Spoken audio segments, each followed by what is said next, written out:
Então vamos ler a palavra do Senhor. Evangelho segundo escreveu São Marcos, capítulo 1, versículos 1 a 8, diz assim: princípio do Evangelho de Jesus Cristo, Filho de Deus, como está escrito no profeta Isaías: eis que eu envio o meu anjo ante a tua face, o qual preparará o teu caminho diante de ti. Voz do que clama do deserto, preparai o caminho do Senhor, endireitai as suas veredas. Apareceu João batizando no deserto e pregando o batismo de arrependimento para a remissão de pecados. E toda a província da Judéia e todos os habitantes de Jerusalém iam ter com ele. E todos eram batizados por ele no rio Jordão, confessando os seus pecados. E João andava vestido de pelos de camelo e com um cinto de couro em redor de seus lombos, e comia gafanhotos e mel silvestre. E pregava dizendo: após mim vem aquele que é mais forte do que eu, do qual não sou digno de, abaixando-me, desatar a correia das sandálias. Eu, em verdade, tenho-vos batizado com água, ele, porém, vos batizará com o Espírito Santo. Glória a Jesus. Você acredita na palavra de Deus? Diga amém. Glória a Deus. Irmão, você já conhece o ministério trator ou escavadeira? Alguém aqui já viu, já conheceu, já ouviu falar do ministério trator? A melhor figura de linguagem é a escavadeira, né? Meu filho Lucas, de 4 anos, gosta de ver a escavadeira trabalhando. Então daqui a pouco eu vou mostrar aos irmãos o que é o ministério escavadeira e como ele é importante para as nossas vidas. Eu quero dar um tema a esse estudo, nesta passagem, nesses 8 versículos que lemos aqui em Marcos, que chama-se avivamento.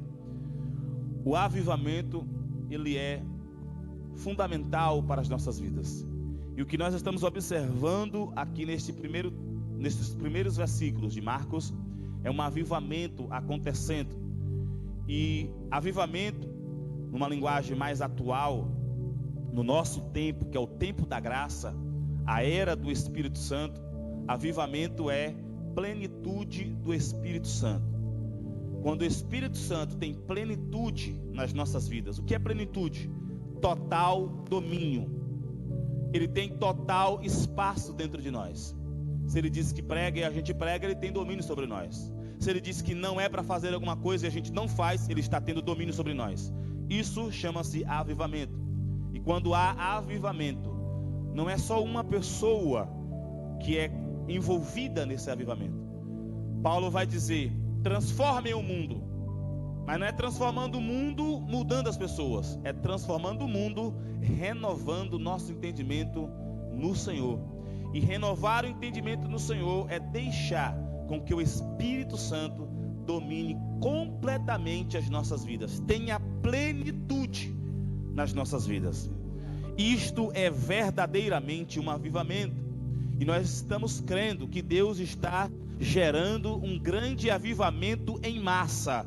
Um avivamento em que pessoas não conseguirá se segurar diante da presença de Deus, diante de um grupo de pessoas que, quando começarem a adorar ao Senhor, os demônios fugirão dela e elas renderão as suas vidas para o Rei dos Reis e Senhor dos Senhores, que é o nosso Senhor Jesus. E isto começa quando o Espírito Santo tem total domínio da minha e da sua vida. Louvado seja o nome do Senhor Jesus. No texto de Marcos, capítulo 1, ele começa no primeiro versículo dizendo: olha, eu vou pregar aqui o Evangelho de Jesus Cristo. E o princípio dele começa com um evento que na verdade é antes de Jesus Cristo. Ele vai dizer no versículo 2 que o profeta Isaías profetizou que Deus enviaria um anjo. Em outras passagens vai dizer que Deus enviaria novamente Elias para preparar o caminho do Senhor Jesus, o caminho do Messias. E é bom prestar muita atenção aqui, porque tem muita gente sendo enganado nesta passagem. Porque tem muitas pessoas que estão entendendo que Elias ou João, o Batista, ele seria a encarnação de Elias. Há uma doutrina chamada doutrina espírita que diz que João Batista ou o Batista, ele seria a encarnação do profeta Elias. E isto não é verdade. Primeiro que ela contradiz a própria doutrina do Espiritismo, da encarnação. A doutrina da encarnação do Espiritismo, ela não é verdade. Mas se ela fosse verdade, João não poderia ser encarnação de Elias, porque para ser encarnação, a pessoa que era antes teria que ter morrido. E a palavra de Deus diz que Elias não morreu.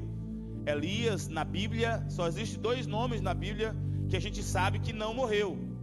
Pode ser que tenha outras pessoas e Deus não revelou na sua palavra, mas na Bíblia só aparecem 2 pessoas: Enoque e Elias.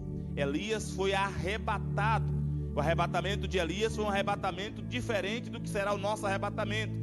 Foi arrebatado e foi visto em um envolto de fogo e ele foi levado aos céus.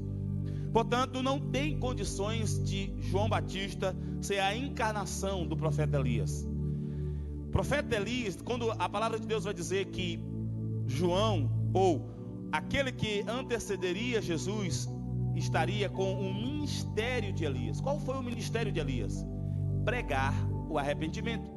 Elias chegou em um tempo da nação de Israel, em que ele pregou o arrependimento ao rei de Israel, que já estava enganado por sua esposa, estava adorando outros ídolos e já tinha abandonado completamente o Deus de Israel. E ao povo que já tinha se deixado enganar por Jezabel, pelo rei de Israel, e também tinha abandonado o povo. Então ele prega ao povo arrependimento, e ele vem pregando com simplicidade, pregando com autoridade, com ousadia, e tendo um estilo de vida simples. É isso que a profecia está falando, que aquele que antecederia Jesus, ele viria com essas mesmas características.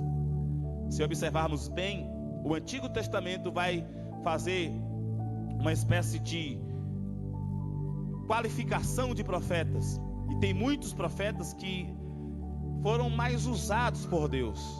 E no Antigo Testamento, Elias foi este homem muito usado por Deus, para não só levar o povo ao arrependimento, mas também trazer revelações da parte de Deus acerca da nação de Israel, acerca do futuro e também da pessoa de Jesus Cristo. Então João o Batista, ele chega com esse ministério, o ministério de trazer as pessoas ao arrependimento. E ele vem com um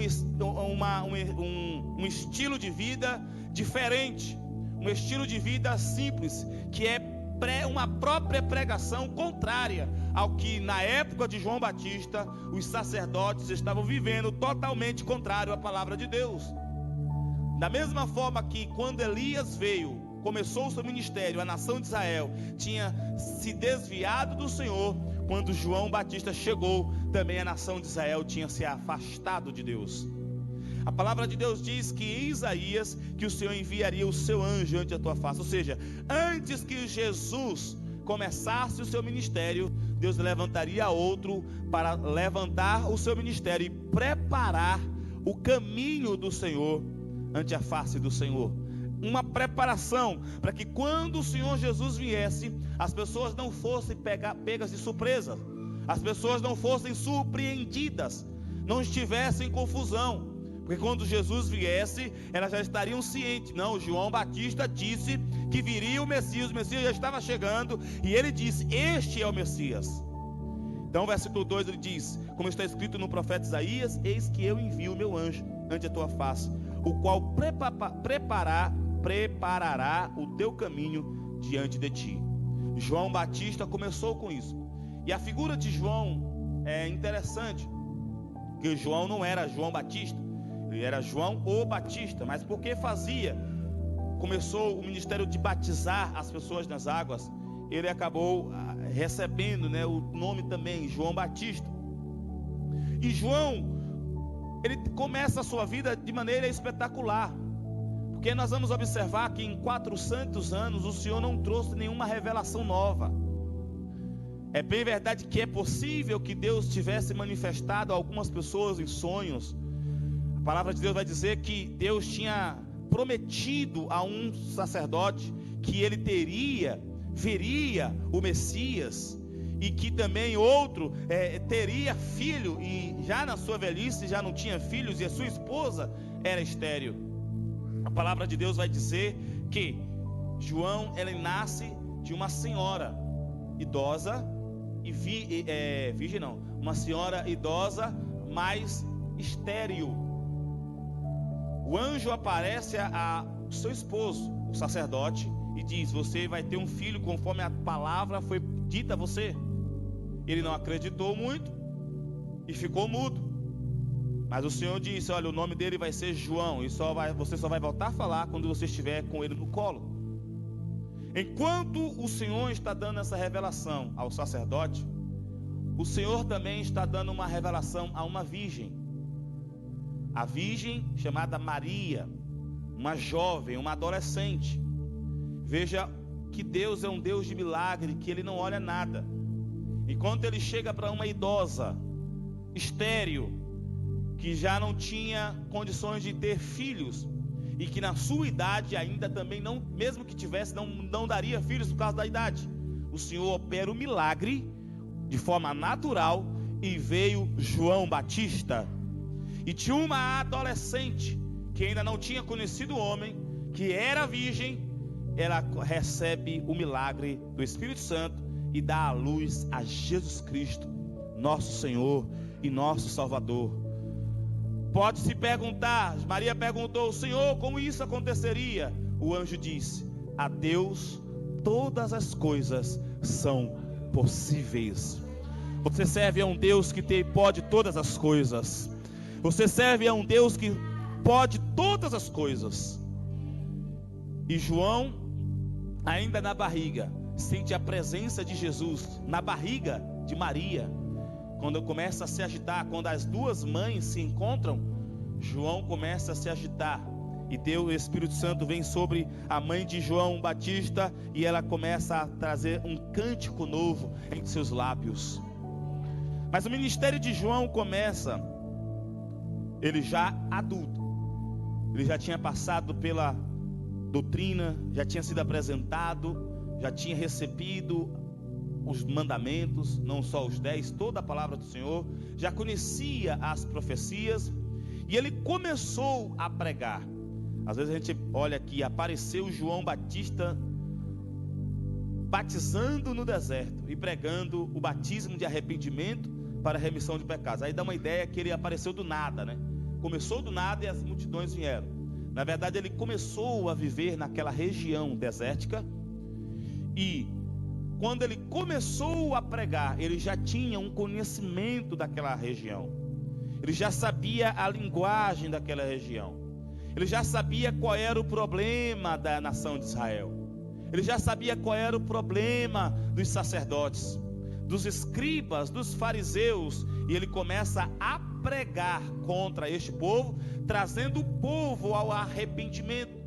E obviamente, além disso, ele não só prega, mostra como profeta como as pessoas estão vivendo, mas ele também apresenta: está chegando o dia de que Jesus vai começar o seu ministério. Eu batizo com água, ele batizará com fogo. Eu batizo com água, ele batizará com o Espírito Santo. Eu batizo com água, e vocês até podem achar que eu sou alguma coisa, mas diante dele eu não tenho condições nem de amarrar a correia, o cadastro das suas sandálias. E ele começa a pregar isso. E quando ele começa a pregar isso, as multidões começam a vir até ele. E veja que ele está no deserto, e as multidões da Judeia e de Jerusalém saem das suas casas e vão ouvir a pregação de João Batista. E enquanto eles ouvem a pregação, a palavra de Deus entra nos seus corações, e eles se arrependem. E arrependendo dos seus pecados, João batizava aquelas pessoas nas águas. Era um deserto, e ele batizava no Rio Jordão. E lá começou o seu ministério. E lá fez aquilo que o Senhor preparou para a sua vida, que é a pregação do Evangelho, preparando o caminho do Senhor. Eu disse na introdução, obrigado. Eu disse na introdução do ministério escavadeira. Lá em Isaías, nós vamos observar que ele prometeu alguém que iria aplainar o terreno. Aonde tinha vale, seria coberto e não teria vale. Aonde teria montanhas ou montes molduros, ele teria raspando, saía tirando, e a terra que ele tirava do monturo, colocava no vale. O que isso quer dizer? Na Bíblia, quando fala de vale, fala de depressão, fala de pessoas que estão fora do propósito de Deus porque se acham indignas, pessoas que estão sem vontade de viver, pessoas que não conseguem enxergar a vida como deveria enxergar. E a palavra de Deus diz que João chegaria e taparia isso. Mas também temos pessoas que estão vivendo no alto, se ensoberbeceram, pessoas que começaram a ter uma vida porque estava vivendo alguma coisa boa, estava lá no alto com o nariz empinado. Então viria o trator, tirava as pessoas de lá também e aplainaria o terreno para o Senhor. As estradas tortuosas seriam consertadas, as estradas esburacadas seriam tapadas. Por que João precisava fazer isso? E por que a palavra de Deus usa essa linguagem, figura de linguagem? Para dizer que o Senhor Jesus encontraria caminho livre para operar os seus milagres. O Senhor encontraria terreno livre para desenvolver o seu ministério. É bom lembrar, irmãos, que a nação de Israel, como disse, 400 anos ficou sem uma revelação nova.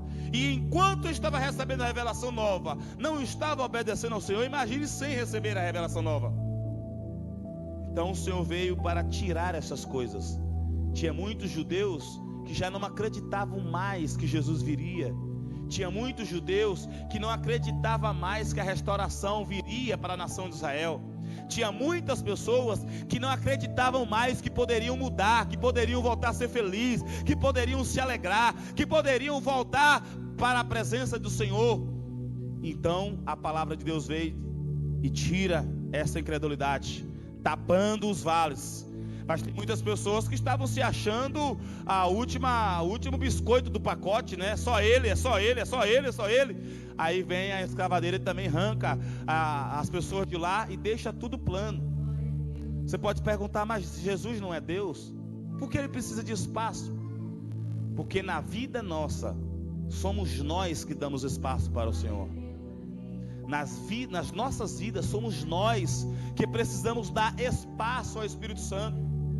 Jesus não vai chegar atropelando todas as coisas. Ele precisa encontrar espaço. O Espírito Santo não vai forçar ninguém a ser santo.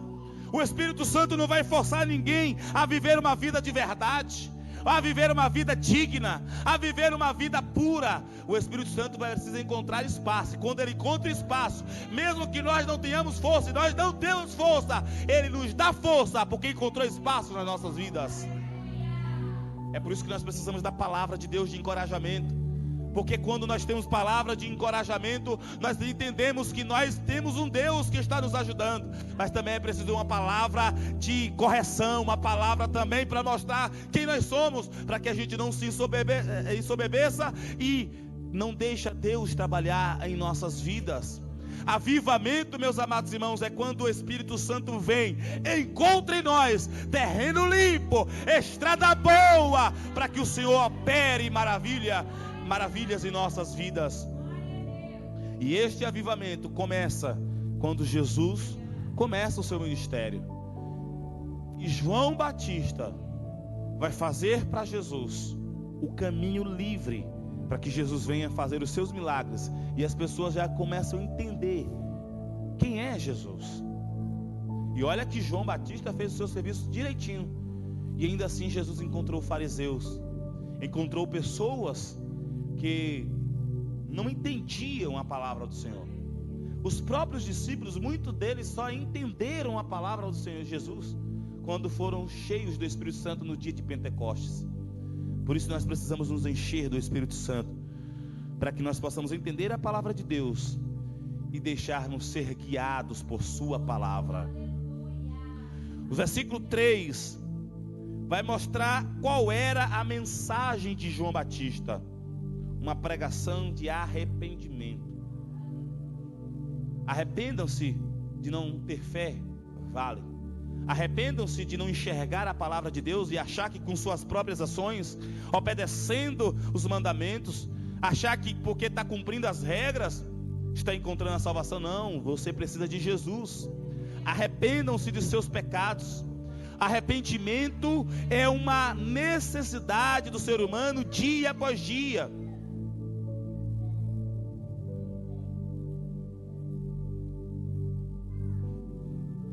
Aleluia. Arrependimento é uma necessidade minha e tua. Evangelho sem arrependimento não é evangelho. Evangelho sem arrependimento não tem poder transformador. Sem arrependimento não tem poder de cura. Sem arrependimento não tem poder salvador. Porque Jesus diz que é preciso se arrepender e crer no Evangelho. Ou seja, João está preparando os caminhos do Senhor, dizendo: olha, vocês precisam se arrepender.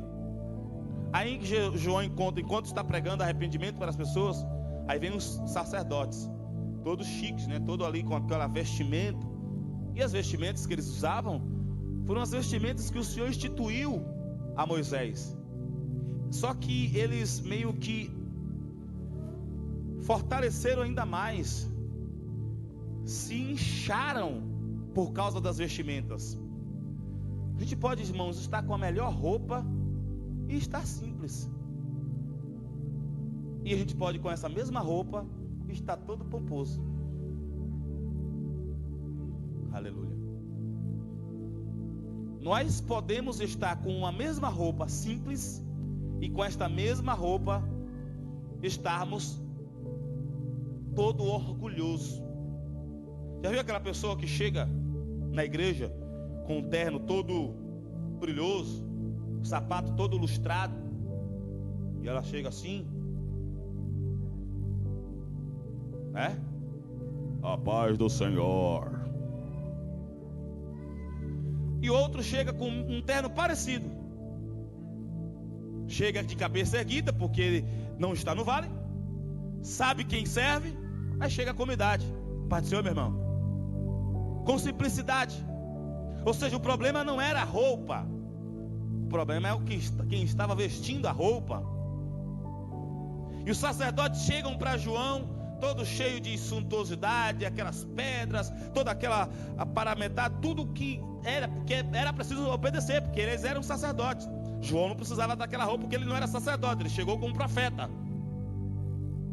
E foi instituído também apóstolo do Senhor, porque foi enviado pelo Senhor. E ele chega como profeta simples, e os sacerdotes todo bacana. Agora é interessante, porque Israel, Jerusalém, tinha um lugar para os sacerdotes pregarem, e o povo não estava indo para o lugar onde ouvir os sacerdotes.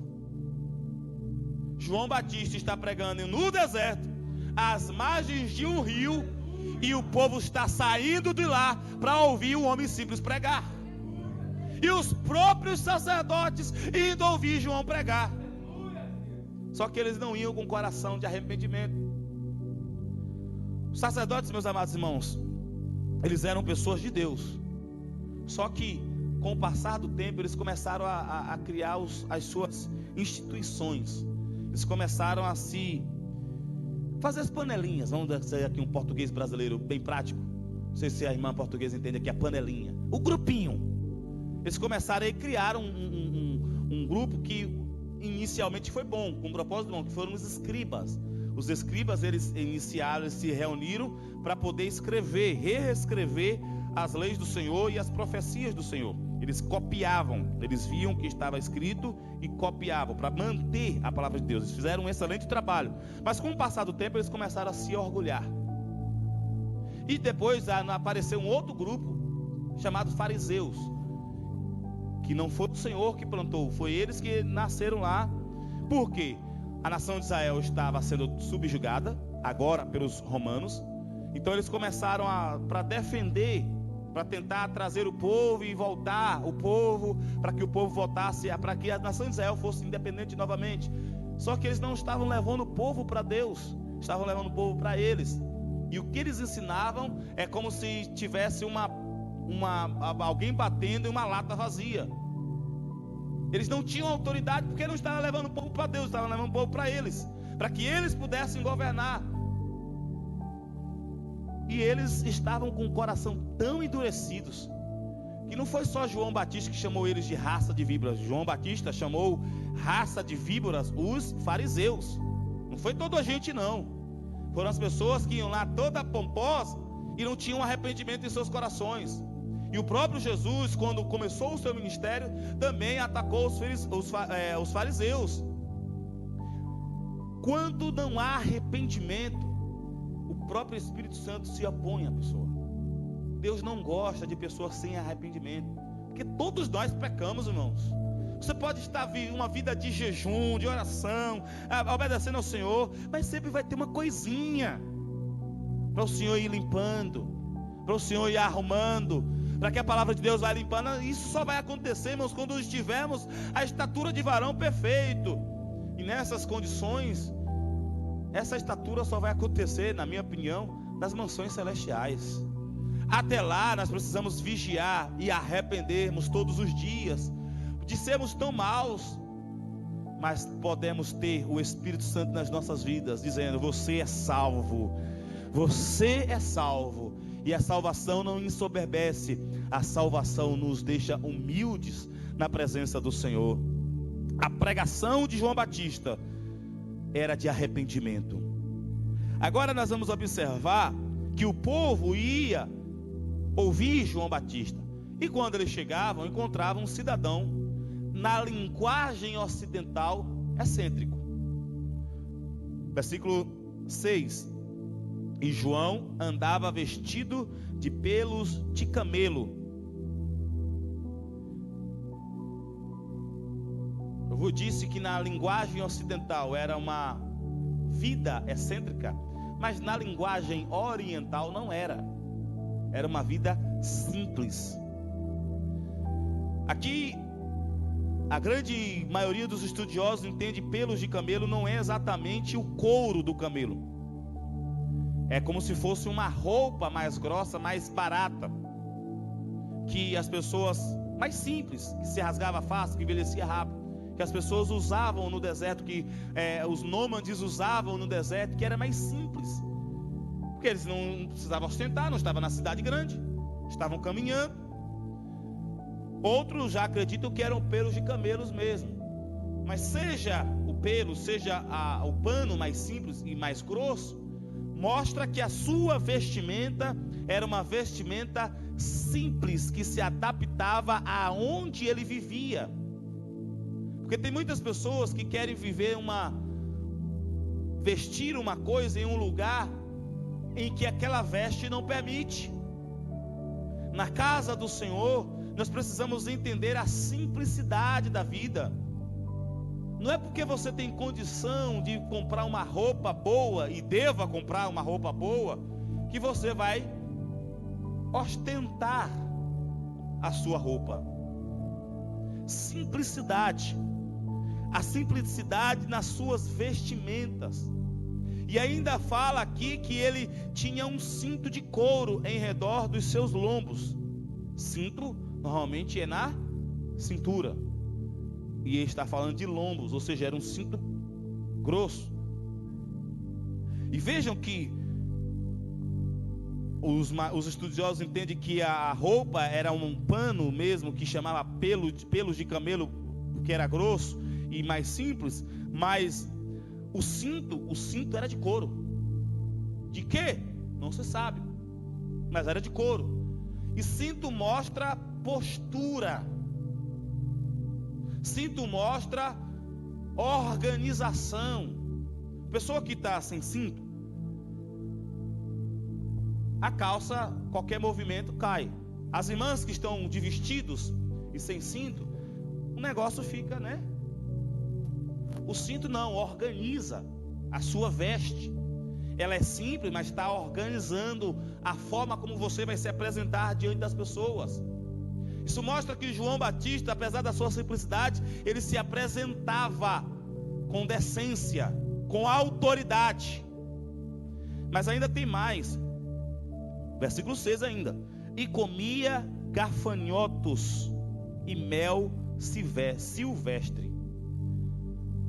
Bom, aqui em gafanhotos, aqui há uma divisão. A grande maioria entende que eram gafanhotos mesmo, o bichinho. Mas tem uma outra parte que é grande, entende que na verdade não era exatamente o animal, o inseto.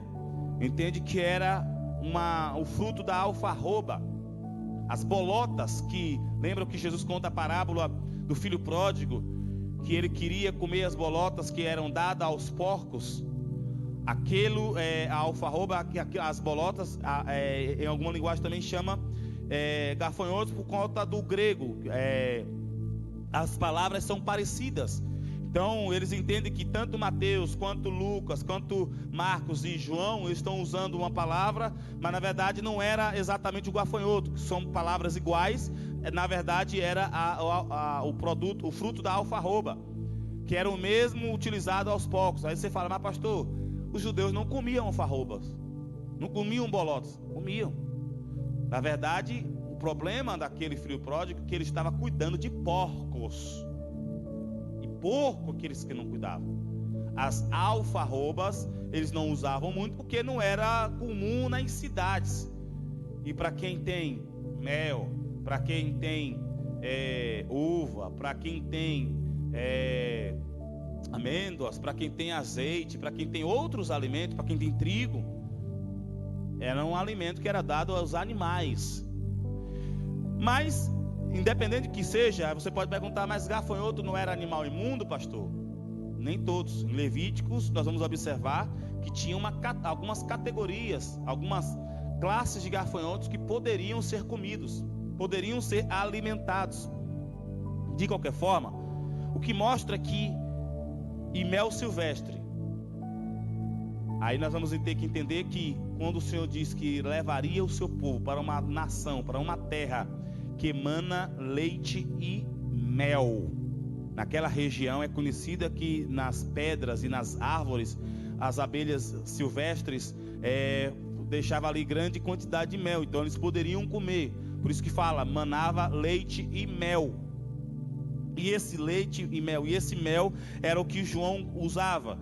Eu estou dizendo isso tudo, comia gafanhotos, e não importa se é o animal, ou se é a bolota, se é a alfarroba, ou se é... E o mel silvestre, para mostrar que não era só as vestes de João Batista e sua postura diante das pessoas que eram simples. A sua alimentação também era uma alimentação simples. Os sacerdotes da época, os fariseus, os saduceus e um monte de eus, eles estavam no pecado da gula. Comia de tudo, até comia coisa que não era para comer do sacrifício. Estavam literalmente na carne. E aparece este homem, e Elias também comia assim, vivia assim. Aparece esse homem na simplicidade, não só das suas vestes, postura, mas também naquilo que ele se alimentava. Era uma vida simples, adaptada ao ambiente em que ele está vivendo. E é bom nós atentarmos a isso, porque muitas das vezes, eu estou falando aqui para um grupo de pessoas que são imigrantes, às vezes a gente quer se amostrar. Às vezes nós queremos viver uma vida que não é aquela que nós podemos ter. Mas nós podemos ter uma vida abundante dentro daquilo que nós podemos ter no ambiente que estamos. Talvez não é a comida que você queria, mas é a comida que você tem. Então exalte ao Senhor, é ela que é boa. Você pode falar, mas mel, pastor, mel é caro na Europa e no Brasil. Mas eu disse, mel manava na terra prometida do Senhor. E não podia comer muito. Salomão vai dizer ao seu filho: não coma muito mel não, para você não enjoar das coisas boas. E o mel, quando você come muito, ela traz um negócio, uma reviravolta no estômago e vomita tudo. Você tem que comer com moderação. Mesmo sendo doce e bom, tem que comer com moderação. A vida de João Batista era uma vida simples. E isso nos traz ensinamentos importantes, porque Jesus vai nos ensinar a viver uma vida simples. Jesus não proibiu ter riquezas, Jesus não proibiu aqueles que podem ter dinheiro, mas todos, sejam ricos ou pobres financeiramente, precisam viver uma vida simples. Simples no viver, simples no vestir e simples no comer. Quando nós somos obedientes à palavra do Senhor, o Senhor vai trazer fartura para as nossas vidas. É a palavra dele quem diz que ele iria atender as nossas necessidades com abundância. E é uma abundância que o nosso desejo, que supera as nossas necessidades, que supera as nossas imaginações e supera até os nossos pedidos diante do Senhor. Mas nós precisamos entender que nós temos que viver uma vida simples. Simplicidade. Simplicidade no coração é externa. Vejam que João Batista, ele está tirando tudo aquilo que é depressivo e está tirando também tudo aquilo que é altivo, está aplanando. Ele tem autoridade, fala com ousadia, chama até os fariseus de raça de víboras, cobra, serpentes. Mas nós vamos observar que ele vivia uma vida simples. A palavra de Deus vai mostrar que ele tinha também uma pregação que era de arrependimento. Mas esta pregação, atenção aqui, não deixa crianças juntas.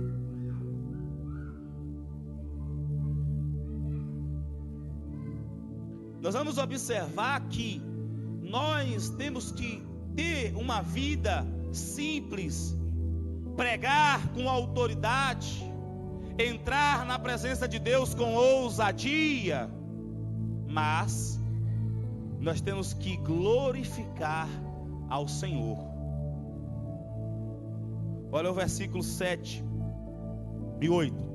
E pregava dizendo: após mim vem aquele que é mais forte do que eu, do qual não sou digno de, abaixando-me, desatar a correia das sandálias. Ele pregava com autoridade, tinha uma mensagem impactante, uma mensagem que convencia as pessoas chegavam até ele. Ele poderia se ensoberbecer: eu estou no deserto, à beira do rio, e as pessoas estão saindo da Judeia, estão saindo de Jerusalém, estão vindo me ouvir pregar, estão sendo convencidas pela palavra, estão sendo batizadas. Mas ele fala, ele entendeu: opa, mas meu ministério não é meu crescer, não é eu, que ele cresça e eu diminua, que ele apareça e eu suma. Eu vim aqui preparar o caminho para ele, não é pisar as pisaduras dele, é preparar o terreno para ele, não é para mim, é para Jesus.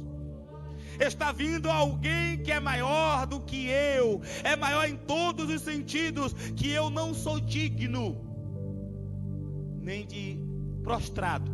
Eu preciso prostrar ele, mas prostrado, folgar as sandálias ou apertar o cadastro das suas sandálias. Meus amados irmãos, quanto isso nós precisamos aprender, porque quando nós entramos na presença de Deus, nós vemos Deus operar grandes coisas, Os levitas, quando estão na presença do Senhor, cantam ao Senhor e a igreja recebe, Deus habita no louvor e acontecem as maravilhas. Os pregadores sobem aqui, pregam com autoridade, Deus faz maravilhas. As pessoas, elas começam a se encher de Deus, mas nós precisamos entender que nós não estamos pregando a nossa mensagem, estamos pregando a mensagem dele. Que nós desapareçamos, mas Jesus apareça, que as pessoas olhem para nós e encontre Jesus, não nós. Aleluia! Glória a Deus. Que nós possamos, meus amados irmãos, entender isso. Jesus precisa ser o centro das nossas exaltações. Quando alguém chegar com elogios: oi, meu irmão, Deus abençoe, muito obrigado, continue orando por mim. É Jesus conosco, Deus quer nos usar. Quando alguém chegar, quando a carne, não é nem alguém, é a carne começar, arrependimento, a mensagem é de Jesus, é Jesus quem tem que aparecer. A glória e a honra pertencem ao Senhor Jesus. A glória é sempre de Jesus. A palavra de Deus vai dizer que João batiza Jesus. E depois que ele batiza Jesus, Jesus vai para o deserto, Jesus começa o ministério dele. Quando Jesus começa o seu ministério, e os discípulos de Jesus começam a batizar também, os discípulos de João também tinha discípulos, começam a falar: ó João, aquele que você disse que era o Messias, ele também está batizando também, e aí? Aí João: meu filho, eu diminua e ele cresça. Não é para vocês me seguirem mais não, meu ministério acabou, agora é para seguir a ele. Tanto que muitos não entendiam porque João Batista foi morto, porque ele precisava. Na verdade, a partir do momento que Jesus começou o seu ministério, o ministério de João era seguir Jesus. Nós vamos observar depois que João Batista, ele segue a Jesus, ele até tem algumas dificuldades de entendimento mais à frente, mas ele volta a seguir Jesus. Mas por causa da sua pregação, acabou entrando em uma onda de perseguição. Ele acabou morrendo degolado. Aqui em Portugal, que levou para a nossa nação, lá para o Brasil, uma festa chamada São João. As pessoas gritam: viva São João. E na verdade não é uma zombaria. Que quando ele foi morto, as pessoas diziam: viva João. Mas João Batista, o profeta, o escolhido de Deus, ele prepara o caminho do Senhor Jesus. E Marcos começa o ministério a narrar os acontecimentos de Jesus a partir da preparação que João Batista fez para Jesus Cristo. Ele volta: olha, eu estou mostrando aqui a vocês, eu quero mostrar a vocês que o nosso Jesus, ele é um Jesus que é Deus, mas ele desceu e serviu. Ele é o servo dos servos, o mestre dos servos, é aquele que pode nos ensinar como devemos ser mestres. Mas começou tudo com João Batista, e João Batista começou certo, começou e terminou. Começou com simplicidade, mas começou com ousadia. Começou preparando o terreno para que Jesus tivesse liberdade. E no tempo certo, ele entregou a glória a Jesus, a honra a Jesus. Ele dizia: eu em verdade tenho vos batizado com água, ele porém vos batizará com Espírito Santo. Ele tem um ministério maior e melhor. A carta aos Hebreus, o escritor aos Hebreus vai escrever em sua carta dizendo que Jesus é maior do que os profetas, que os sacerdotes, que os sumos sacerdotes, que os anjos, que todo mundo que vieram na terra antes de Jesus, porque Jesus é maior que tudo e que todos. Por isso a glória e o louvor devem ser levadas a Jesus. A obra do Senhor Jesus é maior do que a de qualquer homem que pisou aqui na terra, por grande que seja, por grande que o Senhor colocou, elevou. Mas Jesus é maior, Jesus é melhor, Jesus tem mais poder. O que nós aprendemos nesses 8 versículos iniciais do capítulo 1 do Evangelho de São Marcos? Primeiro, nós precisamos viver uma vida simples. Nós precisamos dar liberdade ao Espírito Santo. Hoje não é Jesus quem habita em nós, é o Espírito Santo. Jesus se manifesta em nosso meio, mas é o Espírito Santo que está dentro de nós. E o Espírito Santo precisa encontrar liberdade nas nossas vidas, precisa encontrar liberdade em nossos sentimentos. Não pode ter vale nem montes. Precisa encontrar liberdade em nossas emoções, em nossas razões, em nossas decisões, em nossos atos. Ele precisa encontrar liberdade. E tudo começa com simplicidade. Quando nós vivemos uma vida simples, nós começamos a dar liberdade ao Espírito Santo. E quando o Espírito Santo começa a ter liberdade em nós, avivamento acontece dentro de eu e você. Avivamento acontece nas nossas vidas. E quando o avivamento acontece em nossas vidas, a palavra de Deus vai dizer que nós contagiamos aqueles que estão próximos de nós. Quer ter salvo a sua casa, quer ter salvo a sua vizinhança, quer ter salvo os seus colegas, os seus amigos, começa um avivamento dentro da sua vida. Deixe o Espírito Santo dominar, ter plenitude na sua vida, que nada possa ser empecilho ao Espírito Santo. Louvado seja o nome do Senhor Jesus. Quando nós temos vales, os carros passam, tem dificuldade, para descer, tem que descer com cuidado, e quando subir tem que usar força, e para subir também os montes. Mas quando tudo é plano, até a velocidade é maior. Quando tudo é plano, até a velocidade é maior. Quando a estrada é boa, até a velocidade é maior. Quando nós nos entregamos ao Senhor, até os milagres do Senhor Jesus são maiores e mais rápidos em nossas vidas. Até as decisões que Deus opera em nossas vidas e através de nós são coisas mais rápidas. Por isso se entregue ao Senhor. Deixa o Senhor Espírito Santo trabalhar em sua vida de maneira plena, de maneira ágil, de maneira rápida, e viva em simplicidade. E quando ver o nome do Senhor Jesus ser glorificado na sua vida e através da sua vida, dê glórias ao Senhor. Dê glórias ao Senhor. É o que nós podemos aprender nesta noite, nesses 8 versículos que nós estudamos, que nós expomos nas nossas vidas. Que nós possamos, meus amados irmãos, nós não precisamos vestir roupa de camelo, de couro, ou que seja roupa simples. Se nós só podemos ter roupa simples, usamos a roupa simples. Se podemos ter roupa mais arrumada, use a roupa mais arrumada, mas seja simples. Seja simples na sua postura diante dos homens, e seja simples a sua vida como você recebe. Gula ainda é pecado, mas seja simples. Simples. Jesus diz: aprendei de mim, que sou manso e simples de coração. Em Mateus, Jesus diz que bem-aventurado os simples, porque eles verão a Deus. Aleluia. O salmista diz: quem entrará nas mansões celestiais? Quem entrará na presença de Deus? Os simples de coração. Sejamos simples, e a seu tempo demos glórias ao Senhor. Amém? Que Deus possa nos ajudar em nome do Senhor Jesus. A igreja pode ficar em pé nesta hora.